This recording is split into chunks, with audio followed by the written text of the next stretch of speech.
भारतीय साक्ष्य अधिनियम 2023 इसने रिप्लेस किया है इंडियन एविडेंस एक्ट 1872 के जगह पर ये नया एक्ट आया है एविडेंस के लिए, भारतीय साक्ष्य अधिनियम 2023, जिसमें हमने सेक्शन 2 तक कवर कर लिया था। आज हम देखेंगे चैप्टर 2 में किस बारे में है, रिलेवेंसी ऑफ फैक्ट, मतलब संबंधित फैक्ट के बारे में है।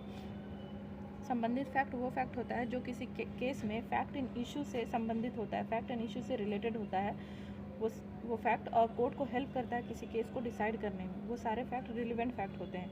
और फैक्ट का डिफिनेशन हम लोग पहले ही देख चुके हैं सेक्शन 2 के क्लॉज, इसी एक्ट के सेक्शन 2 के क्लॉज F में। फैक्ट वो सारा फैक्ट क्या होता है जिसको हम प्रिसीव्ड बाई सेंस करें, जिसको हम छू सकते हैं, देख सकते हैं, महसूस कर सकते हैं, सुन सकते हैं। और मेंटल कंडीशन भी, उस क्राइम के वक्त किसी इंसान का क्या मेंटल कंडीशन था वो भी फैक्ट होता है। अब हम देखेंगे सेक्शन 3 में जो ये ब्लैक बोल्ड लेटर में लिखा हुआ है इसको मार्जिनल नोट बोलते हैं। अब मार्जिनल नोट जो है ये बताता है कि इस सेक्शन में हम किस बारे में पढ़ने जा रहे हैं। तो सेक्शन 3 में किस बारे में हम पढ़ने जा रहे हैं, एविडेंस में be given of fact in issue and relevant fact. Evidence किसका दिया जा सकता है किसी केस में, फैक्ट इन इशू का और रिलेवेंट फैक्ट का, और किसी और चीज़ का नहीं दिया जाएगा एविडेंस। अब हम यहाँ पे देखेंगे कि फैक्ट इन इशू क्या होता है। फैक्ट इन इशू का डेफिनेशन भी हम लोग पहले देख चुके हैं सेक्शन 2 के क्लॉज G में। सेक्शन 2 के क्लॉज G में बेसिकली फैक्ट ये होता है कि किसी केस में एक पार्टी के द्वारा दूसरे पे इल्ज़ाम लगाया जाता है और उसका इनकार किया जाता है दूसरे पार्टी के द्वारा, तो वो इशू बन जाता है किसी केस में। जैसे कि ए कहता है कि मैंने मर्डर नहीं किया, पर बी कहता है ए ने ही मर्डर किया, तो एक के द्वारा आरोप लगाया जा रहा है, दूसरे के द्वारा इनकार किया जा रहा है, तो ये इशू बन जाता है। और मर्डर से पहले जो कुछ भी हुआ और मर्डर के बाद जो कुछ भी हुआ और मर्डर के वक्त भी जो कुछ भी हुआ वो सब रिलेवेंट फैक्ट बन जाता है, क्योंकि ये मर्डर को प्रूव करने में हेल्प करता है ये सारा फैक्ट। एविडेंस में be given in any suit और प्रोसीडिंग, किसी सूट और प्रोसीडिंग का कई बार मान ने बता दिया है। प्रोसीडिंग का मतलब होता है कि कोर्ट के सामने चलने वाले कोई भी लीगल एक्शन या प्रोसेस जो होता है ना कोर्ट में, वो सारा प्रोसीडिंग कहलाता है।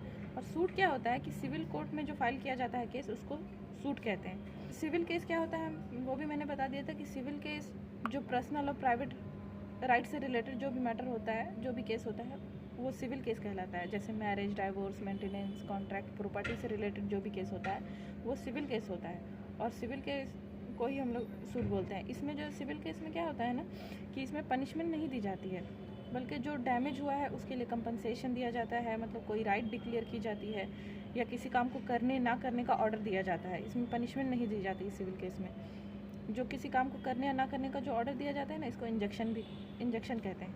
एविडेंस जो दिया जाएगा किसी सूट या प्रोसीडिंग में, सिविल केस या क्रिमिनल केस में जो भी एविडेंस दिया जाएगा वो एग्जिस्टेंस और non existence of every fact in issue and of such other fact as are hereinafter declared to be relevant. जो एविडेंस दिया जाएगा वो किसी फैक्ट इन इशू या रिलेवेंट फैक्ट जो हेयर इन आफ्टर आगे जो डिक्लेयर किया गया है जिस फैक्ट को रिलेवेंट फैक्ट और फैक्ट इन इशू के एग्जिस्टेंस मतलब अस्तित्व में है या नॉन एग्जिस्टेंस या अस्तित्व में नहीं है, इसका ही एविडेंस दिया जाएगा किसी केस में। एंड ऑफ नो अदर, और किसी और चीज़ का नहीं दिया जाएगा। सिर्फ इसमें इस सेक्शन में इतना याद रखना है कि एविडेंस किसका दिया जाएगा, एविडेंस जो है फैक्ट इन इशू और रिलेवेंट फैक्ट के एग्जिस्टेंस और नॉन एग्जिस्टेंस का ही एविडेंस दिया जाएगा किसी केस में। अब हम यहाँ आगे देखेंगे एक्सप्लेनेशन क्या कहता है, this section shall not enable any person. ये जो सेक्शन है किसी पर्सन को हक नहीं देगा टू गिव एविडेंस देने का ऑफ फैक्ट, किसी भी फैक्ट का एविडेंस देने का, which he is disentitle to prove by any provision of law, जिसको जो है डिसइंटाइटल किया गया है, जिसको हक नहीं दिया गया है किसी प्रोविज़न ऑफ लॉ के हिसाब से, सिविल प्रोसीजर के किसी कानून के हिसाब से, अगर किसी पर्सन को हक नहीं दिया गया है किसी एविडेंस देने का, तो वो इस एक्ट में भी उसको हक नहीं है एविडेंस देने का। एक्सप्लेनेशन में ये कह रहा है। इलस्ट्रेशन मतलब एग्जाम्पल। अब हम इसमें क्या देखेंगे, क्लॉज ए में क्या कह रहा है कि A is tried for the murder of B by beating him with the club. A के ऊपर ट्रायल चल रहा है, केस चल रहा है बी को पीट कर हत्या करने का, with the intention of causing his death, उसकी हत्या करने के इरादे से। कई बार जो है ना हम किसी को मारते हैं तो इस इरादे से, हत्या के इरादे से नहीं मारते हैं, पर तो अगर उस हत्या के इरादे से नहीं मारते हैं और मर्डर हो जाता है तो उस पर मर्डर का केस नहीं चलेगा। मर्डर के लिए ज़रूरी है कि उसका इंटेंशन भी हो मर्डर करने का। तो इसमें क्या क्या इशू बनेगा? एट ए ट्रायल, ए का जो ट्रायल चलेगा, कोर्ट में जो केस चलेगा, तो following facts are in issue, तो ये सारा फैक्ट जो है इशू में होगा और फैक्ट इन इशू को ही प्रूव करना है किसी केस में, उससे रिलेटेड ही एविडेंस देना है। A is beating be with the club, एक पार्टी के द्वारा कहा जाता है कि मारता है, दूसरे पार्टी के द्वारा कहा जाएगा कि नहीं मारा, तो ये इशू बन गया। A causing B is death by such beating, क्या ए ने बी की हत्या पीट कर की या किसी और वजह से बी की डेथ हो गई, ये प्रूफ करना रहेगा। As intention to cause B death, क्या ए का इंटेंशन था बी को मारने के लिए? मर्डर के लिए सबसे ज़रूरी इंटेंशन है, तो ये इंटेंशन प्रूफ करना पड़ेगा। अब हम क्लॉज बी में क्या देख रहे हैं?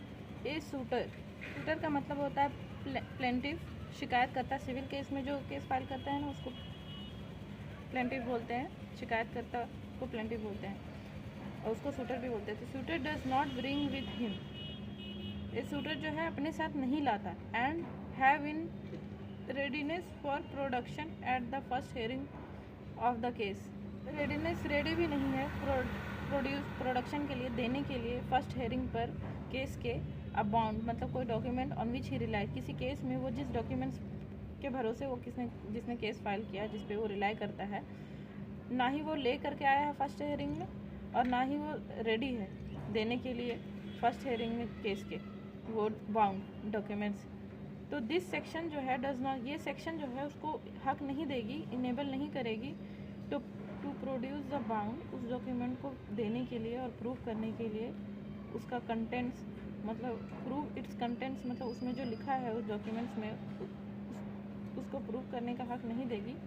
एट द सब्सटीक्वेंट स्टेज, मतलब बाद वाले स्टेज ऑफ प्रोसीडिंग के, उसी प्रोसीडिंग के बाद वाले स्टेज में उसको प्रूव करने का हक नहीं देगी अगर वो फर्स्ट हेयरिंग पे नहीं दिया वो documents. Otherwise than in accordance with the condition prescribed by code of civil procedure, यहाँ पे otherwise than in accordance with का मतलब है कि सीपीसी में, सिविल प्रोसीजर कोड में प्रिस्क्राइब कंडीशन जो है उसके अलावा किसी और तरीके से एविडेंस पेश नहीं कर सकता वो।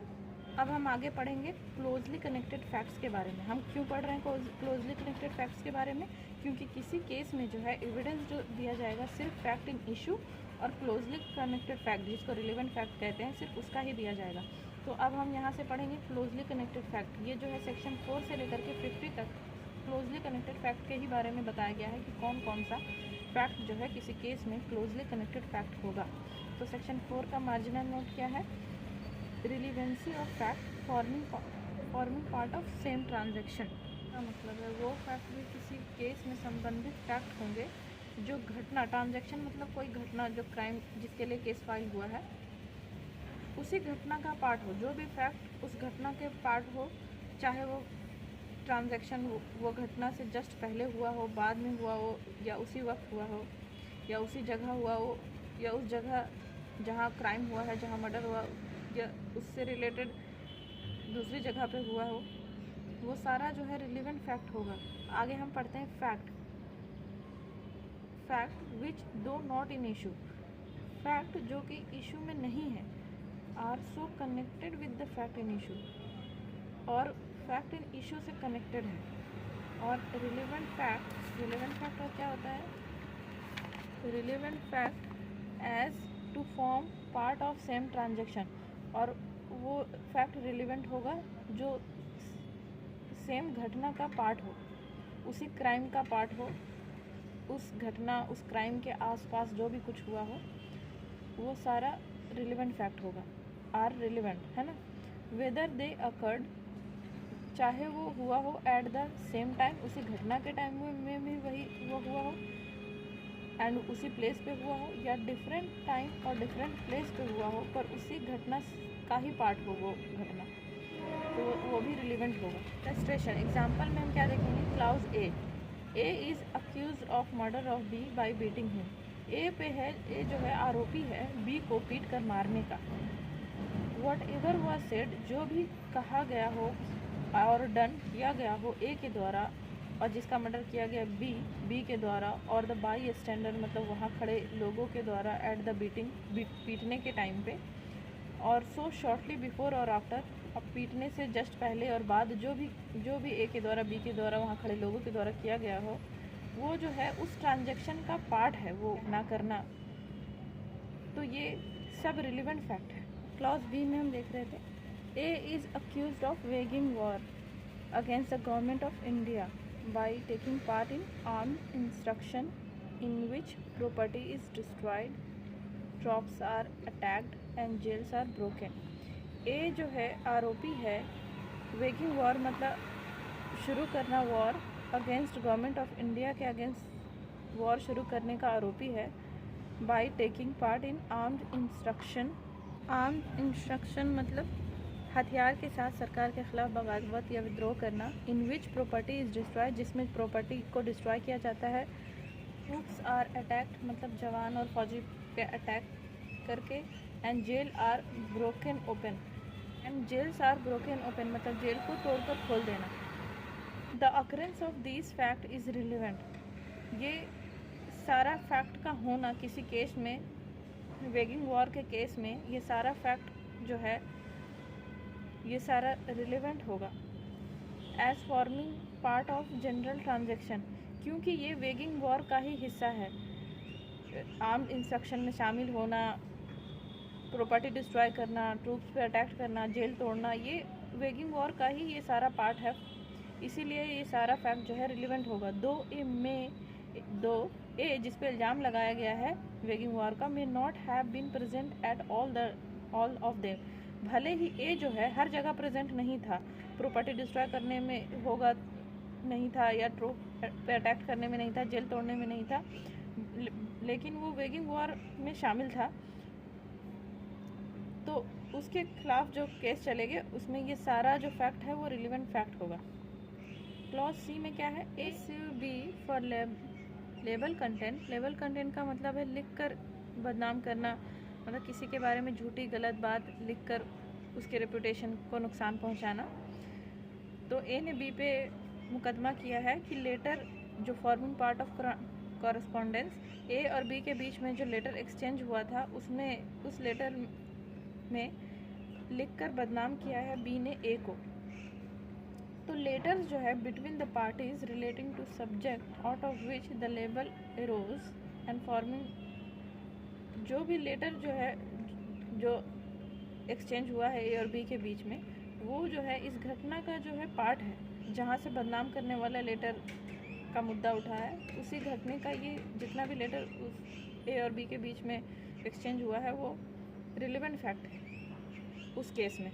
तो they do not contain the label itself, और जितने भी लेटर ए और बी के बीच में लेबल कंटेंट से पहले जितने भी लेटर का एक्सचेंज हुआ है ए और बी के बीच में, उसमें भले ही उसने अपमान नहीं किया हो, बदनामी नहीं की हो, मगर वो सारे लेटर भी जो है ना रिलेवेंट होंगे इस केस में, क्योंकि वो सारे लेटर इस घटना से रिलेटेड है, उससे पहले हुए हैं, उससे बाद में हुए हैं, तो ये रिलेवेंट फैक्ट है। क्लॉज डी में क्या कह रहा है, द क्वेश्चन ये है कि whether certain goods order from B से जो ऑर्डर किया गया है कुछ सामान, वर डिलीवर्ड टू ए को डिलीवर हुआ है या नहीं, क्वेश्चन ये है। तो the goods were delivered to several intermediate person successfully, तो जो सामान है ए से पहले जितने भी लोगों को डिलीवर हुआ है बीच में successfully, etch delivery is relevant, etch delivery जो है रिलेवेंट फैक्ट है, मतलब कि अगर ए से पहले सारे लोगों को सक्सेसफुली डिलीवर हुआ है तो ए को भी हुआ ही होगा, तो इसलिए जो है ना ये रिलेवेंट फैक्ट है, ए से पहले जो कुछ भी हुआ। तो जो फैक्ट इन इशू है ना, जो मुद्दा है किसी केस में, उससे पहले जो भी काम हुआ हो, उससे बाद में जो भी काम हुआ हो, वो जो है उस घटना का पार्ट होगा सेम ट्रांजैक्शन का, और वो रिलेवेंट होगा किसी केस में। अब हम यहाँ कमेंट्स देखते हैं, इसको भी पढ़ सकते हैं। Based on notes on clauses of will, ठीक है, it relates to relevancy of fact forming part of same transaction. ये जो है सेक्शन जो हमने अभी पढ़ा है, ये जो चैप्टर हम पढ़ रहे हैं, ये जो है रिलेवेंसी ऑफ फैक्ट जो उसी घटना का जो हिस्सा है उससे संबंधित फैक्ट के बारे में है। इट सीक्स टू प्रोवाइड, ये जो चैप्टर है, ये जो सेक्शन है, ये प्रोवाइड करता है that fact which though not in issue, वो फैक्ट जो इशू में नहीं है और are so connected with the fact in issue, fact in issue से कनेक्टेड है और रिलेवेंट फैक्ट है जो कि form part of same transaction, same घटना का पार्ट है, वो भी रिलेवेंट होगा। वेदर दे अकर्ड, चाहे वो हुआ हो उसी घटना के टाइम और प्लेस पे या डिफरेंट घटना और टाइम प्लेस पे। सेक्शन 5 हम देखेंगे। सेक्शन 5 में क्या है, facts are occasion cause effect of a fact in issue और रिलेवेंट फैक्ट। देखो और क्या रिलेवेंट होगा किसी केस में, रिलेवेंट फैक्ट वो सारा फैक्ट जो फैक्ट इन इशू और रिलेवेंट फैक्ट का ओकेजन मतलब अवसर और कारण और इफेक्ट को दिखाता है। फैक्ट इन इशू और रिलेवेंट फैक्ट का जो प्रभाव पड़ा, किस कारण से फैक्ट इन इशू और रिलेवेंट फैक्ट हुआ, अवसर कैसे मिला उसको करने का, ये सारा फैक्ट भी जो है रिलेवेंट फैक्ट होगा उस किसी केस में। आगे हम देखेंगे कि fact which are the occasion, fact जो कि अवसर प्रदान करता है, काउज कारण बनता है और इफेक्ट हो प्रभाव हो, इमीडिएट और अदरवाइज तुरंत और बाद में जो प्रभाव हुआ हो फैक्ट इन इशू और रिलेवेंट फैक्ट का, वो रिलेवेंट वो भी संबंधित फैक्ट होंगे, उसको भी प्रूफ करना है किसी केस को प्रूफ करने के लिए। और which constitute the state of thing under which they happen, और वो सारा फैक्ट जो है जो कि सिचुएशन का एक्चुअल हाल बताते हैं, दिखाते हैं, वो भी रिलेवेंट फैक्ट होंगे। और विच ऑफर्ड एन अपॉर्चुनिटी, और जो अवसर प्रदान करते हैं फॉर देयर अकरेंस, उस घटना के होने के लिए अवसर प्रदान करते हैं, वो भी रिलेवेंट होंगे।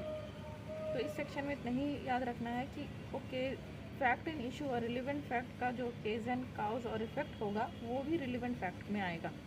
इलस्ट्रेशन एग्जाम्पल में हम क्या देखेंगे, क्लॉज ए में क्या कह रहा है, the question is whether A robbed B, क्या ए ने बी को लूटा है। तो यहाँ क्या है, the fact that shortly before, तो यहाँ पे क्या क्या फैक्ट रिलेवेंट फैक्ट होगा, कौन कौन सा फैक्ट इस रॉबरी को प्रूव करने में हेल्प करेगा, कौन कौन से फैक्ट का हम एविडेंस दे सकते हैं इस केस में। तो the fact that shortly before the robbery, जितना भी फैक्ट है जो रॉबरी से जस्ट पहले हुआ हो, जैसे B went to a fair with money in his possession, B जो है मेले में गया अपने पैसों के साथ, and that he showed it, और इसने इस पैसे को दिखाया और मेंशन किया इस फैक्ट को कि मेरे पास पैसे हैं, that he had it to third person, और थर्ड पर्सन को मेंशन किया कि उसके पास पैसे हैं। ये सारा जो है रिलेवेंट होगा क्योंकि ये सारा जो है उसी रॉबरी के दौरान हुआ है, मगर रॉबरी से पहले हुआ है कुछ या रॉबरी के बाद हुआ है कुछ घटना, तो वो सारा जो है रॉबरी के केस को प्रूव करने के लिए रिलेवेंट फैक्ट होंगे। क्लॉज बी में क्या है, the question is whether A murder B, question क्या है, क्या ए ने बी का मर्डर किया है।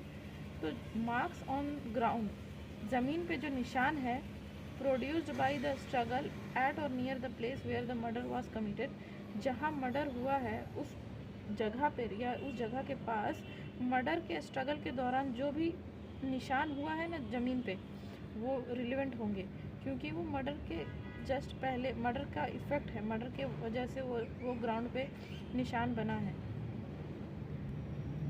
इफ़ेक्ट है वो मर्डर का, तो ये भी रिलेवेंट फैक्ट होंगे। क्लॉज सी में क्या कह रहा है, the question is whether A poison B, क्या ए ने बी को जहर दिया है। तो यहाँ क्या देखेंगे हम, the state of B's health before the symptoms ascribe to poison, and B का जो हेल्थ का कंडीशन था जहर देने से पहले, and habit of B, B की जो आदतें हैं, नोन टू ए को पता था कि वो कब खाना खाता है, कब पानी पीता है, which afford an opportunity of administration of poison, जिसने ए को है ना हेल्प किया अवसर देने में कि कब उसको पॉइजन दिया जाए। तो ये सारा फैक्ट जो है रिलेवेंट फैक्ट होगा जिसने ए को अपॉर्चुनिटी दिया, अवसर दिया जहर देने का, ए की सारी हैबिट, वो सारा इस केस में रिलेवेंट होगा।